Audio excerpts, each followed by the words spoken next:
Hello, friends. I am an atom. Yes, an atom. Can you see me?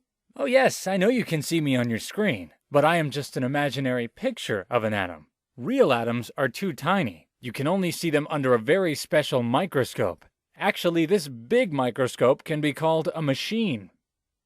Okay, now you know that we're so tiny that we can only be seen with machines. Now I have a question for you. Do you know the meaning of your name? Very good if you know it. If you don't know, ask your parents. But I also know the meaning of my name. It means that which can't be cut, that which is uncuttable. Actually, it's a Greek word, which means it is indivisible, which means it can't be divided further or can't be cut further. Let me show you something. Let me ask this man to cut the apple in his hand in half. Now do it again. Please do it again. Keep doing it until you can't cut it any further. Yes, this is the smallest part which you can't cut any further. But it can also be cut under a microscopic machine. So, if you get a part so small which can't be divided further, it is called indivisible. It can't be cut further. It is uncuttable. It is an atom. Let me tell you a secret. Everything is made up of atoms. You, this water, this table, this blackboard, this fan, these fruits, everything. Everything is made up of atoms. Oh, you're right too. Everything is made of molecules, but all molecules are made of atoms. Confused? Go to the blackboard and write any sentence. Good. Now this is a whole sentence. Now circle all of the words in this sentence. Now let's take a word and circle all the letters of R with some other color. Very good. You see, this sentence is made up of words, but words are made up of letters. So letters are the smallest units of a sentence. Similarly, everything is made up of molecules, but molecules are made up of atoms. So atoms are the smallest unit of everything. Look at this.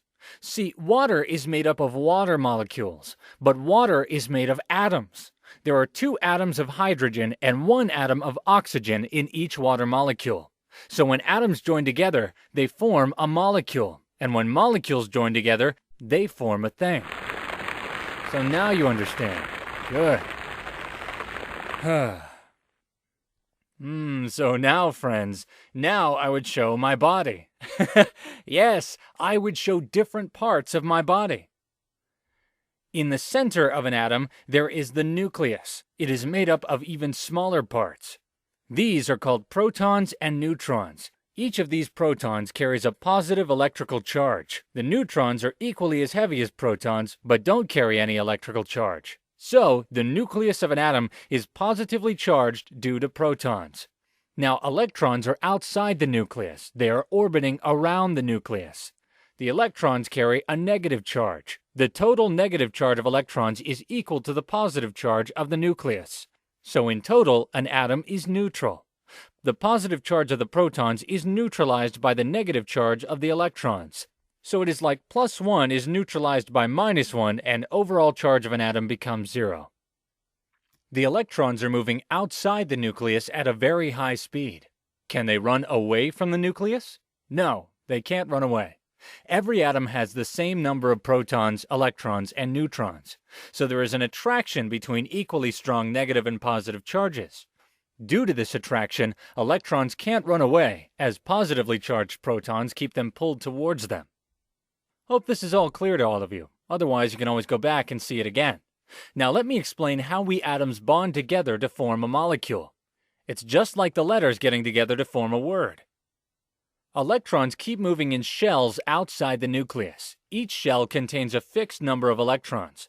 The first shell can have 2 electrons, and the second can have 8 electrons. The third can hold 18, and the fourth can hold up to 32 electrons. The atoms in the outermost shell of an atom are called valence electrons, and the outermost shell is called the valence shell. Atoms bond with other atoms to form a molecule with these valence electrons in the valence shell.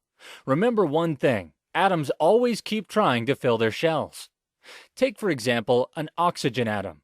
In its second shell, it can hold up to 8 electrons, but the oxygen atom only has 6 electrons in its second shell, so it is always looking for more electrons to fill its shell.